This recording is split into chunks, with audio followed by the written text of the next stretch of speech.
lover like any other. What do I get? So I want to tell you about a man named Jeffrey Babbitt. He doesn't twerk. He's not an MMA fighter. He doesn't snark on Twitter. He was 62 years old. He lived with and took care of his 93-year-old mother who has Alzheimer's. The man was obsessed with trains and comic books. He was a train conductor.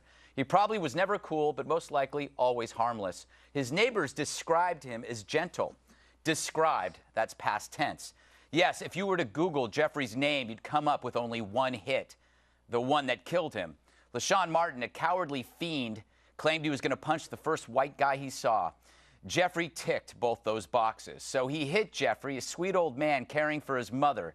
He died at the hospital, and now she, his mother, has no one. This might be the first time you've heard about this story, maybe because it's a local story. But what's a local story in the internet age? That's a BS dodge, ignored when there's a story the press wants to tell. Jeffrey should be a national story, but his death is not fashionable. His face will never be seen on a shirt worn by a big star. Hell, I'd have to do a monologue on Jeffrey every day for a year to strike a balance.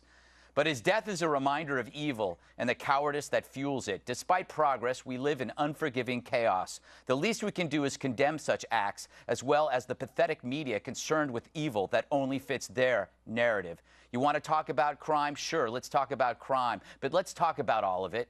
Giving less than half the story is worse than no story at all. So this is yet to be judged as a hate crime, but I'm guessing when somebody is walking through Union Square in New York City saying, I'm going to hit the first white man I see, I would call that a hate crime, Dana.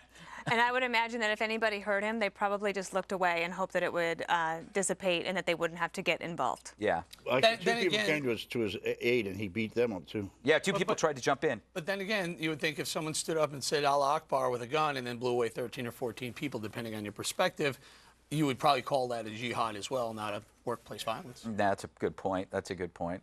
Bob, if we're going to discuss violence and injustice, shouldn't we cover it all? Yeah, I mean, listen, from my standpoint, I've spent an awful lot of time talking about, during the Civil Rights days, white people who were beating up and committing hate crimes against blacks.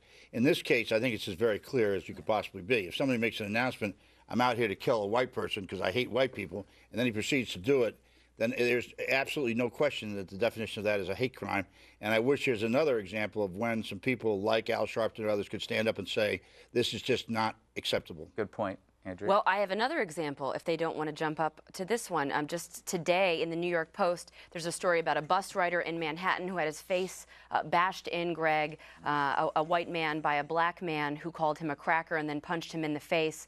They're saying that this is a hate attack. And an officer said this: a few months ago, you wouldn't have a problem stopping somebody, but now we can't do that because of the stop and frisk prohibits, and now we're going to have to second guess yourself. This from a cop. So thanks for that, liberal lunatics.